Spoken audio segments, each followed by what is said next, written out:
delighted that this time we are able to hold this event, KLIKS 2, this annual event at the IIUM, one of the largest universities here in Malaysia, and one of the most important ones in the field of Islamic studies in this country.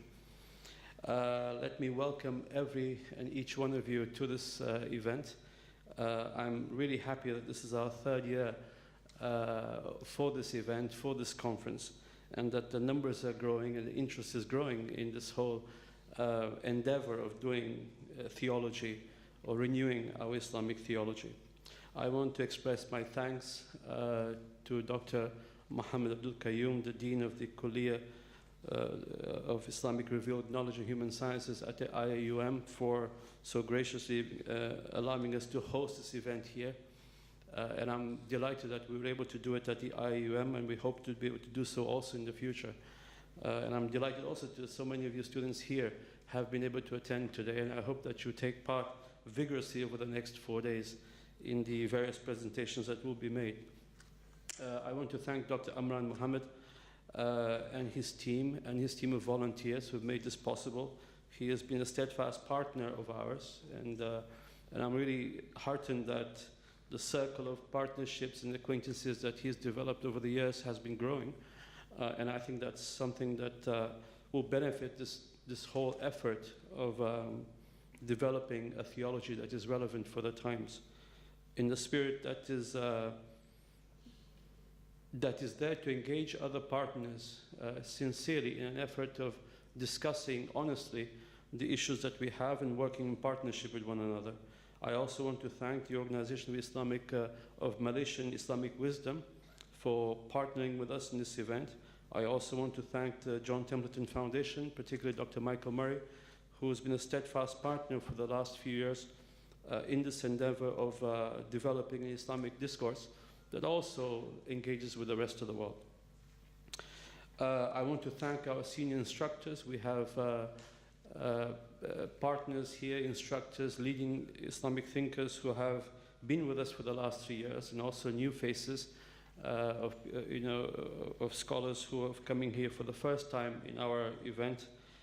Sheikh Said Foda from Jordan, Sheikh Khalid Zahari from Morocco, Dr. Bastil Al-Taif from Jordan, who's, I think this is the first KLIK that you have attended, sir, but you've been here last year giving a series of talks on Islam and science. Sheikh Mohammed Shantouf from Morocco, we welcome you this year to our event. Sheikh Jamal Farouk from the Azhar is on his way and will be with us later today and tomorrow. I also want to welcome all the young academics and religious scholars and theologians who are going to be presenting papers over the last 2 days of this event. And that to us is particularly important because as our network of collaborators and of interlocutors increases, we have to find space to allow scholarship to thrive amongst the younger scholars. So we had to change the format this year to make sure that there's ample opportunity for young scholars to be able to present their ideas, their thoughts, their scholarship. And I think that that's going to bode very well for the future of Islamic theology as a whole.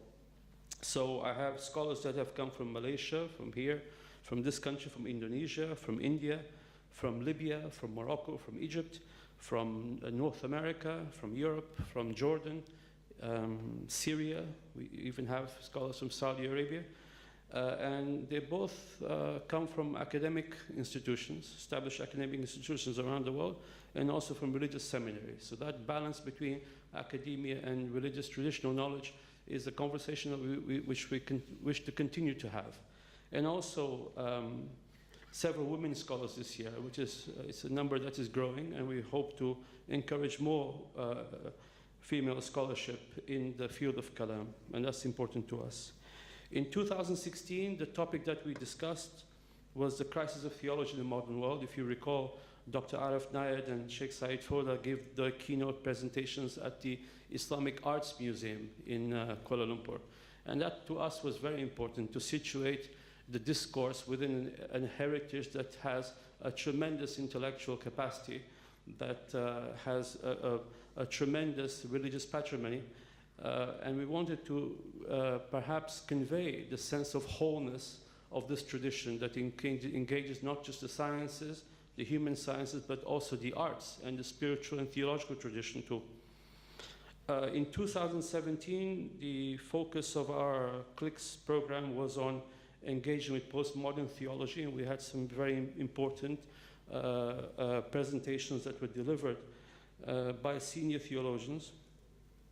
And this year, the emphasis is on unifying knowledge and bridging sciences through Kalam. And this is of course, a much wider enterprise that seeks to start conversations with a number of disciplines and perhaps find a mechanism by which we can have an overarching nomenclature that can make sense of these disciplines and the discussions that need to integrate the theological outlook within those.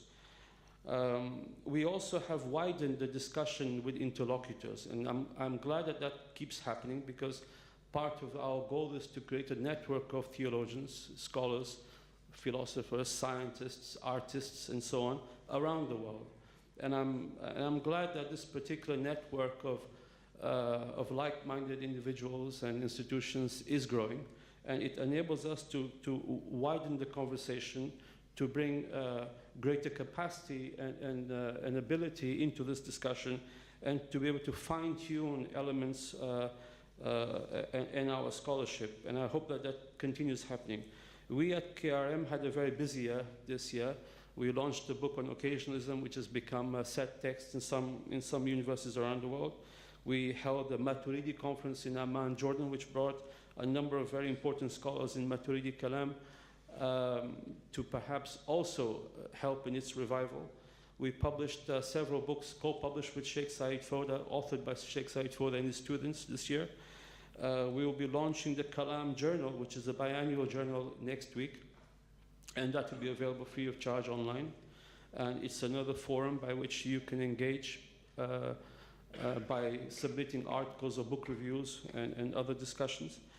And we also have now an excellent theological hub in Jordan with research and even media facilities for television production and other media products in Jordan, a full team there. We have full teams in the UAE, and of course the excellent hub that we have here in Malaysia. And so I think that with those organizational infrastructure, we can do a lot globally. And so that will continue increasing our capacity. We shall continue to partner with a greater number of entities, enlarging the discussions, and hopefully and publish these outputs. Most of our books and recordings of previous KLIKS and other conferences are all available for free online in our YouTube channel or via our website and social media. And that will hopefully engage a wider and wider network of partners and voices. Now, as you already know, we kind of face two challenges in this day and age, and I think all of them are our challenges. One is the scourge of extremism and Puritanism that seems to perhaps now narrow our religious outlook to a set of small assumptions. And then there's the other strand of movements that seem to be obsessed with statehood, control, and power. And on both sides, what's happened is that they are busy dismantling our heritage, busy dismantling our narrative of who we are and what do we mean and what do we have to give to this world. But they have also been responsible in widening the gap between us and everyone else on this planet. And that's something that I think that's going to be very dangerous for us in the future. Through our Kalam initiative, we wish to reconnect us to our tradition. We wish to perhaps develop a new language by which our timeless wisdom can speak to the modern problems right now. But we also, and this is important, because we do want to avoid negative language. No doubt we have to be stringent, we have to be robust in our criticism of things that we don't agree with, and even amongst each other.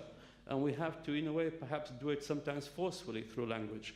But at the same time, we have to make sure that our discourse doesn't become wholly negative. It's not always us with everyone else, but rather we have to find a way to talk in such a language that allows us to root ourselves in our own tradition, understand it better, but also give something positive to the world.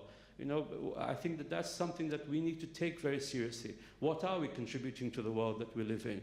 What new ideas have we developed this year, last year, the year before? Are we going to develop anything new in years to come? Are we increasing the way that people appreciate, understand phenomena or existence, or what is it that we have to give to the world? So rather than looking at ourselves as remote islands where we talk to only to each other, I think it's really important that we connect ourselves to the world also. It's not just the West that's our enemy. I mean, I think that whole discourse needs to find a way to perhaps to become less normative every time. You know, I think that's not the most important bogeyman. We need to perhaps be able to develop a language where we ourselves can articulate what's most precious to us, but in a way that's going to also improve the lives of everyone else. And so I hope that the next 4 days, in the spirit of everything that we do at KRM with our partner EC, that the discussions are honest, they're humble, they are engaging, they are vigorous, and I hope that all of you engage, ask questions, ask difficult questions, and don't stop, you know, because of adab or because of respect for shuyukh and so on, or for scholarship, that you fail to ask the questions which need to be asked. Because otherwise we are not going to make it. And I think that the time has come for us, all of us, to move our disciplines forward. And so with analytical sophistication, with spiritual, theological insight, and honesty in what we will discuss, I hope, inshallah, that the next 4 days will be very, very fruitful for what's to be said. We are going to now listen to a speech by Dr. Arif Ali Nayed. He is my mentor and also my boss at Kalam Research and Media. He's a distinguished theologian in his own right, who loves Malaysia, who used to teach here. He is unable to be with us this year again because of the political developments in Libya, but he has something very important to say. He'll be speaking on the issue of Kalam and the quest and unity for knowledge. I hope that you listen to this lecture, you'll be inspired by it, and perhaps it may give you some new ideas or avenues for research and thought. Thank you very much. It's a pleasure to be here. I hope you have a great 4 days, and look forward to the discussion that's going to happen today and the next 4 days. Thank you very much. Assalamu alaikum.